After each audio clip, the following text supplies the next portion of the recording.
Since that day, the house has remained silent. The distance I felt from my parents, the shock of losing my brother, and the vicious cycle of blaming myself led me to shut myself in my room. How long had I been living like that? One day, my mother knocked on my door. She called out to me from outside the door, almost shouting, "Sarah! Open up! Let's talk properly." I thought about ignoring her and letting it pass. But if I didn't open the door now, I might never be able to talk properly with my father or mother again, and I might never be able to leave this room. Suddenly scared, I slowly opened the door. My mother, with her kind eyes, looked straight at me. Her determined gaze made me step back. I was scared. It was the first time I felt this way towards my mother. Feeling frightened by my mother slowly approaching, I slipped past her and ran into my brother's room. It was the first time I entered his room since he was gone, and nothing had changed since he was alive. His presence was everywhere. Sarah. I always loved hearing my name called gently with a smile. But my brother was no longer there. Realizing this, I collapsed to the floor and cried loudly. My mother watched me from behind. My father and mother sat down, surrounding me, and my father spoke softly. "I don't know where to start. First, could you read Daniel's diary?" What my father handed me was my brother's diary. I took the diary with trembling hands and slowly began to read. Both my parents were tearing up, but I was too stunned to react. "I knew we had to talk about this someday."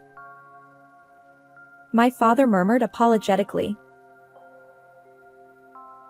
"Welcome home."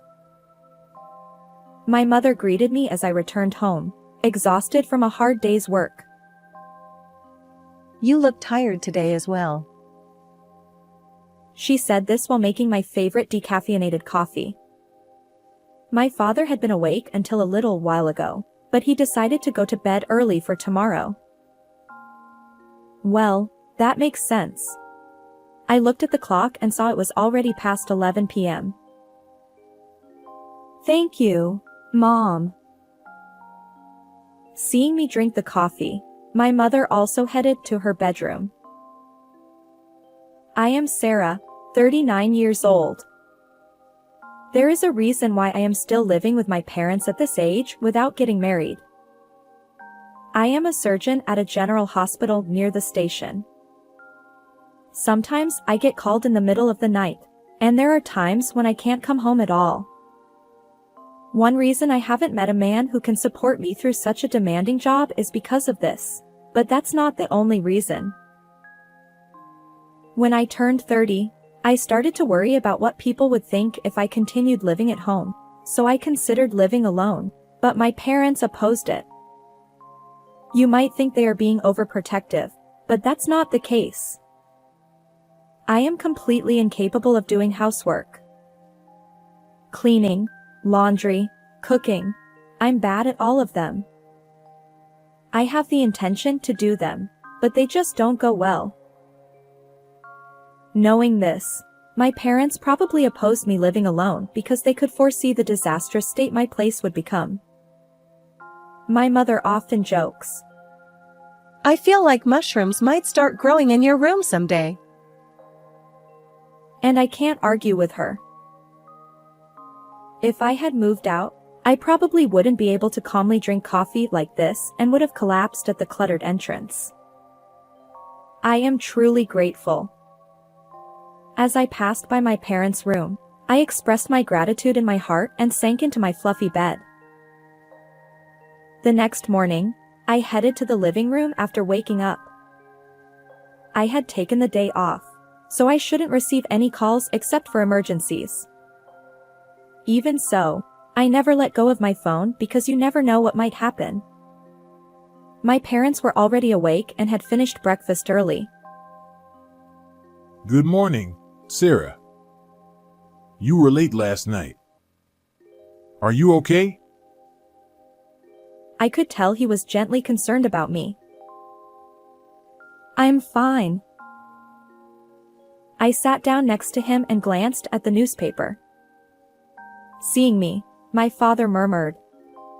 It's been 23 years since then. I looked at the date in the newspaper. Exactly 23 years. I nodded with an awkward smile. After finishing breakfast, my parents and I got ready and got into the car. My father was about to drive, but I said, I'll drive. I haven't driven the car recently, so I want to get back into the swing of things. I took the driver's seat. On the way there, the car was unnaturally silent. No one tried to speak. I'm sure both my father and mother had their own thoughts. As I drove, I also remembered many things. We arrived at the cemetery on the small hill and started walking silently.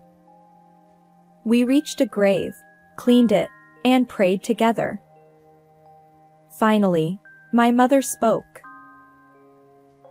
Daniel, we are doing well. Hearing her words, my father and I closed our eyes. Each of us spoke to him in our hearts, and eventually, we all looked up. Shall we go now?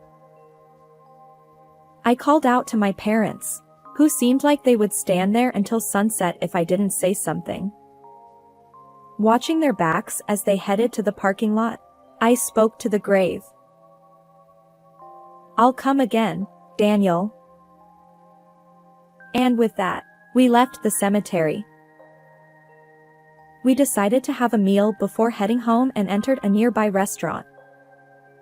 As I reached into my bag to take out my phone, something caught my eye.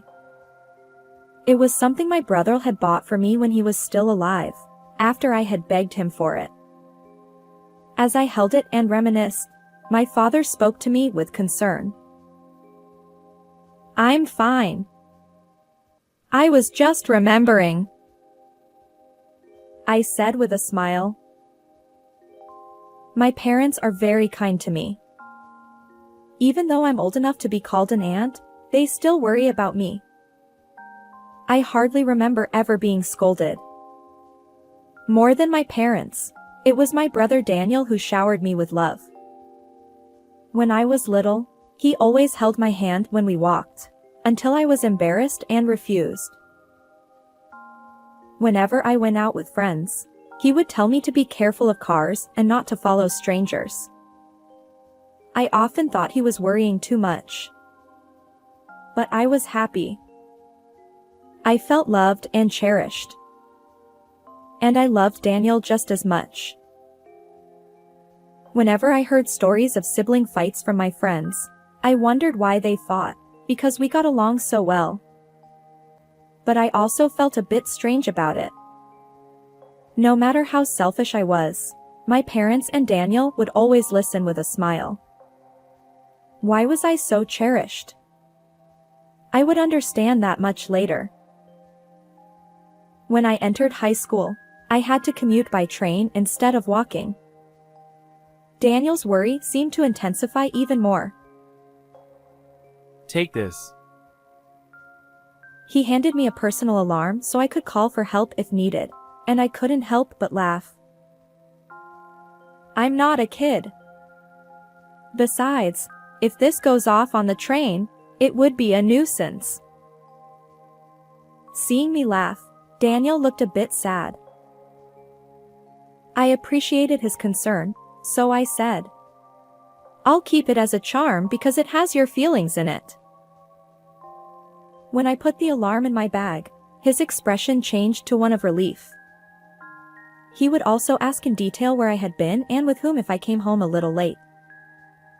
I thought about starting a part-time job once I got used to high school life, but I knew he would never allow it.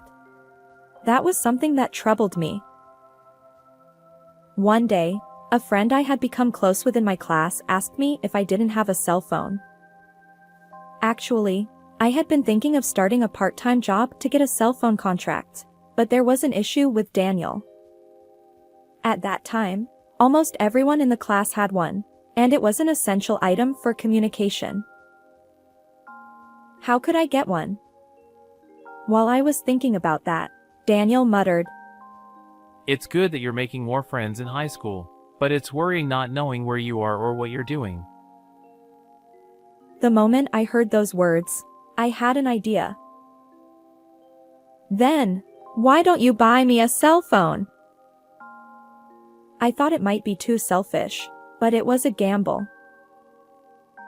I had never asked Daniel to buy me anything before. I didn't like the idea of taking advantage of his kindness.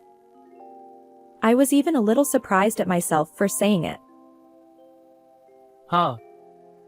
A cell phone? He looked puzzled. Maybe because it was unusual for me to ask for something. Had I gone too far with my selfishness? Anxiety crept in. Maybe I shouldn't have said anything. Just as I thought that. That's a great idea! Without paying attention to my stunned expression, Daniel was excitedly talking about when we should go and what kind of phone to get. On the next day off after that conversation, Daniel and I went out to buy a cell phone. I was excited about getting what I wanted and the joy of going out with Daniel after a long time. Maybe I was a bit too giddy, or maybe I felt too safe because Daniel was there, but I think my attention was scattered that day. Normally, I would be careful about my surroundings, but that day my field of vision seemed narrower. Even now, thinking back on it, I know there's nothing I can do about it. On the way back after buying the cell phone, we approached a crosswalk. I was so engrossed in talking with Daniel that I didn't see the signal. Despite the red light, I took a step forward.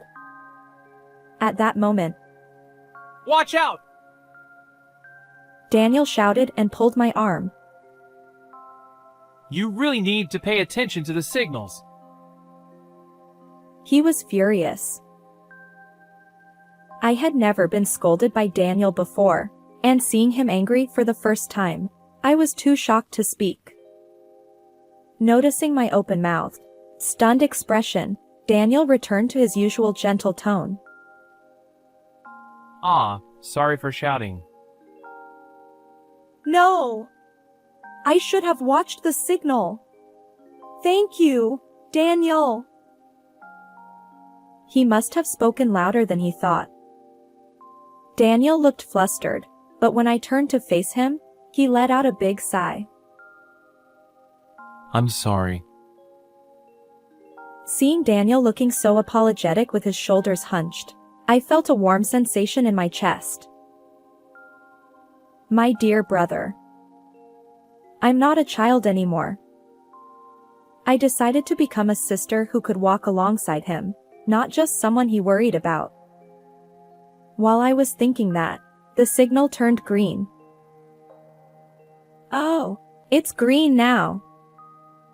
Let's go. I started walking.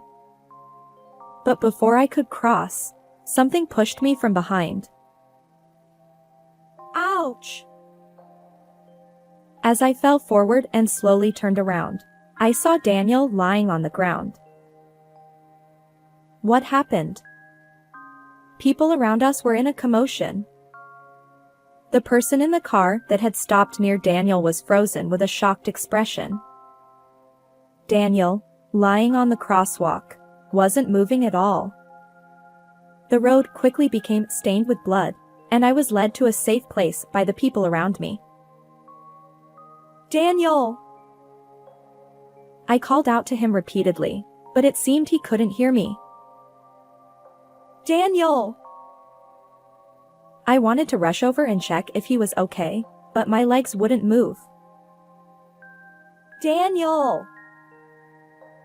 Someone was patting my back as I cried out. Even though my mind was in a panic, for some reason, the voices of others talking stuck in my ears.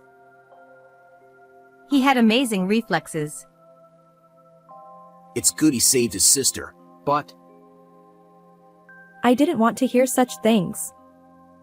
I crouched on the road and cried out as loud as I could. Eventually, an ambulance arrived, and Daniel was taken away. Since I had also gotten injured when I fell, I was taken to the hospital with him. Even in the ambulance, I called out to Daniel. But he still seemed unconscious. Why did this have to happen? He said he would help me set up my cell phone when we got home. I was planning to email him every day so he wouldn't worry. I won't forgive you if you don't wake up. Clenching my fists, I just wished for Daniel's safety with all my heart. My injuries were not serious, and by the time my treatment was finished, my father and mother had arrived at the hospital. But something was off. My mother was crying hysterically, while my father was staring blankly into the distance. Dad! Mom! When they saw me, my mother hugged me while crying, and my father's hand touched both our shoulders. I see. The thought of Daniel being in an accident was too much for my kind parents to bear. But they didn't need to be so down. He would wake up soon. Just as I was about to say that, my father spoke first. I'm just glad Sarah is safe. Daniel really protected you. What was he talking about? I couldn't help but laugh. Dad, what are you saying? Just me. Daniel will be fine too. My mother started crying again. I could feel her arms trembling as she held me. Mom, you're crying too much. Daniel will be okay. But neither my father nor my mother responded. How long did we stay there, hugging each other? A woman came over and spoke to us. She led us to where Daniel lay on a bed, looking completely different. Since that day, the house has been eerily quiet, and despite the lights being on, it felt dark. Perhaps out of concern for my depression, my parents didn't talk to me. They seemed distant, almost as if they were afraid of something. I felt a clear distance that hadn't been there when Daniel was alive. Gradually, I began to believe that Daniel's death was my fault, and I was consumed by guilt. Caught in a vicious cycle of feeling distant from my parents, the shock of losing Daniel, and constantly blaming myself, I withdrew into my room and stopped going to school. I spent my days doing nothing but reminiscing about Daniel and crying. On my desk, the shopping bag from the cell phone store we visited that day was left untouched. How long did I spend my days like that? My mother brought meals to my door every day, but I had no appetite and barely touched them. Then one day, as usual, my mother knocked on my door. Sarah, I'm leaving your meal here. I didn't respond and listened as her footsteps faded away. Soon, I would hear her going down the stairs. But then, her footsteps stopped and came back towards my room. She stopped in front of the door and spoke. This can't go on. It was rare for her to raise her voice like that. Sarah! Open the door! Let's talk properly. I thought about ignoring her. But she persistently called out to me and knocked on the door. If I missed this chance, it might really be the end. If I didn't open the door now, I might never be able to talk properly with my parents again, and I might never leave this room. Suddenly scared, I slowly opened the door. Seeing my mother for the first time in a while, she looked pale and haggard. Her gentle eyes stared straight at me. Pushed by the determination in her gaze, I took a step back. Scared. It was the first time I felt that way towards my mother. Feeling fear as she slowly approached, I slipped past her and ran out of my room. Instinctively, I ran into Daniel's room. It was the first time I entered his room since he passed away, and nothing had changed since he was alive. The chair he always sat in, the TV connected to the game console, the suit hanging on the wall. On the day we talked about going to buy a cell phone, he was sitting in this chair. We had spent many nights playing games together. Using studying as an excuse, I often came into this room to chat about trivial things. The room still smelled like him, and memories flooded back. His presence was everywhere. Sarah. I loved how he always called my name with a gentle smile. But he was no longer there. The moment I realized that, I collapsed to the floor and cried out loud. My mother watched me from behind. By the time I stopped crying, it was already dark outside. My father, who had returned from work, and my mother, who had been watching over me, slowly approached me. Exhausted from crying and drained of all energy, I didn't even have the will to reject them. My parents sat down on either side of me as I sat on the floor, and my father spoke quietly. Actually, after Daniel passed away, your mother and I came into this room together. His voice was as gentle as ever, and the awkwardness I had felt earlier was gone. We found a diary in Daniel's desk. After reading it, we realized we needed to face you properly. Your mother and I talked about it. A diary. Could it be something Daniel wrote? I had no idea he kept a diary. Holding my hand, my mother began to speak. Sarah, I'm sorry. I must have seemed so cold. You must have felt anxious and lonely. I'm really sorry. She apologized over and over, and I didn't know how to respond. I don't know where to start. First, could you read Daniel's diary? He handed me the diary Daniel had left behind. I took it hesitantly and began to read slowly. Little did I know, it contained shocking truths.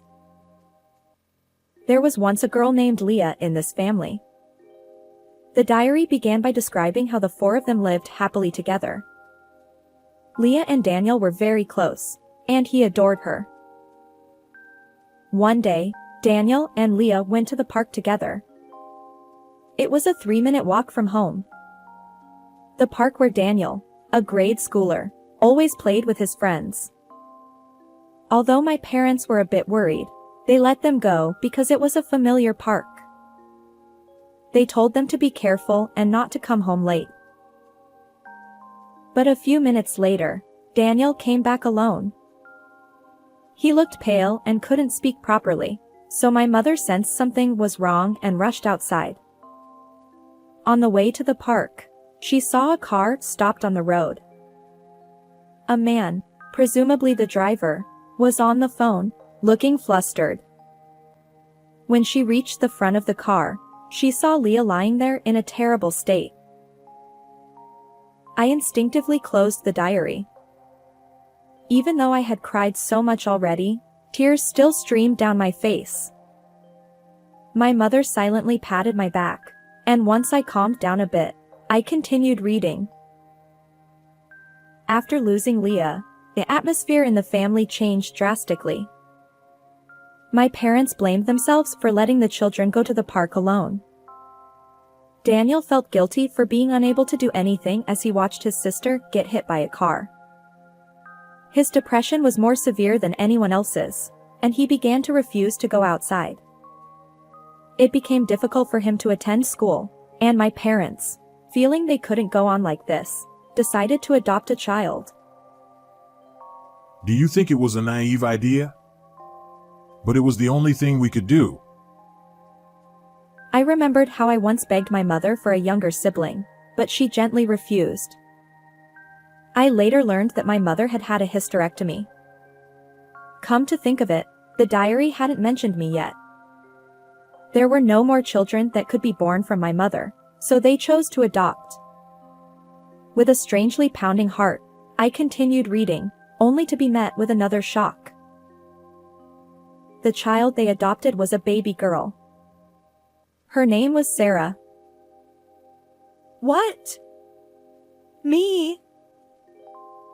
Both my parents were teary-eyed, but I was too stunned to react. I was adopted! I knew we had to tell you someday. He murmured apologetically. In the diary, it was written how Daniel regained his former vitality and how my presence saved him and our parents. The last sentence expressed his determination to continue protecting this beloved family. After reading everything, I took a deep breath.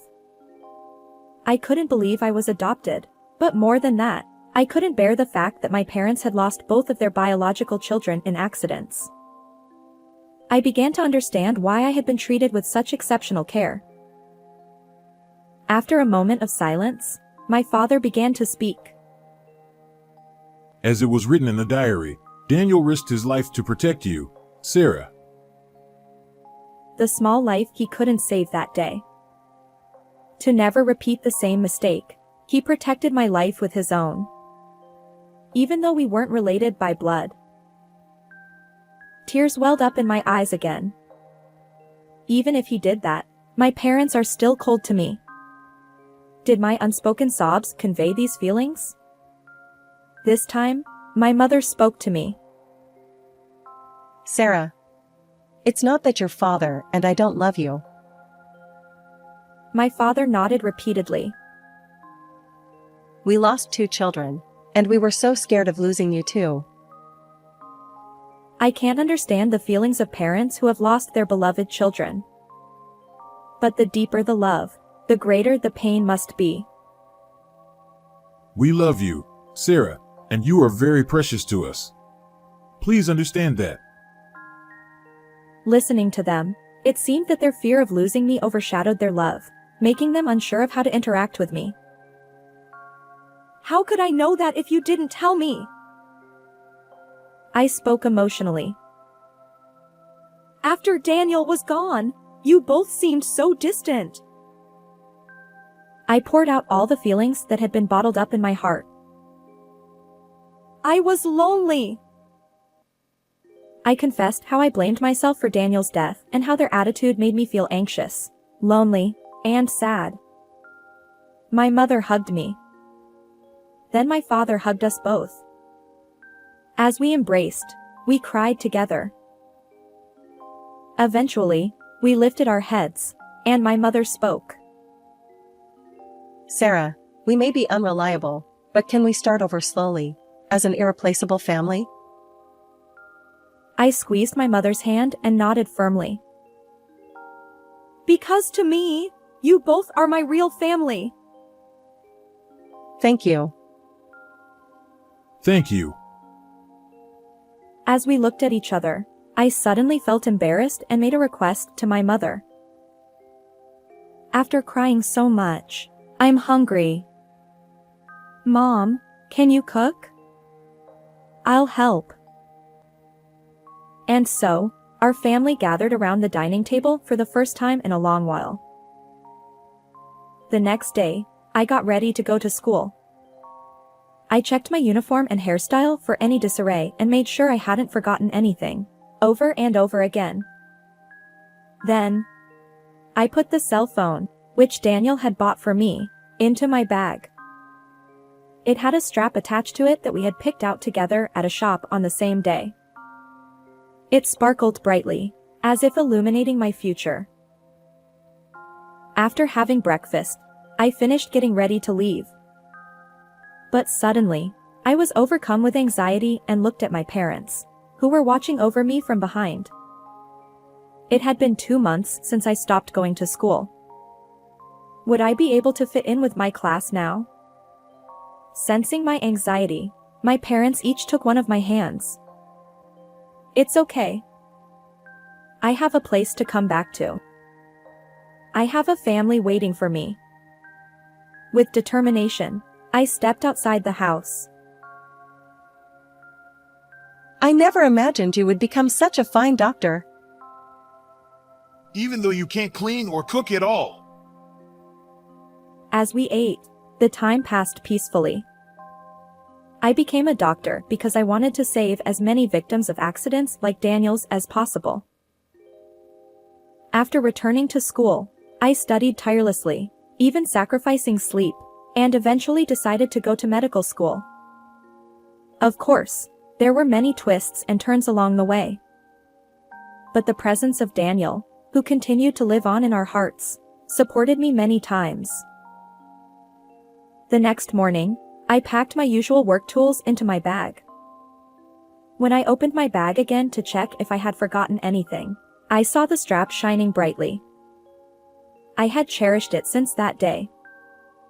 It was a treasure I had bought with Daniel. Today, too, it seemed to be pushing me forward. Before leaving the house, I looked back inside. Then, in a loud voice, I said, "I'm off." I felt like I heard Daniel's voice along with my parents' voices. Take care. How did you like this story? Please don't forget to subscribe to the channel. See you in the next video.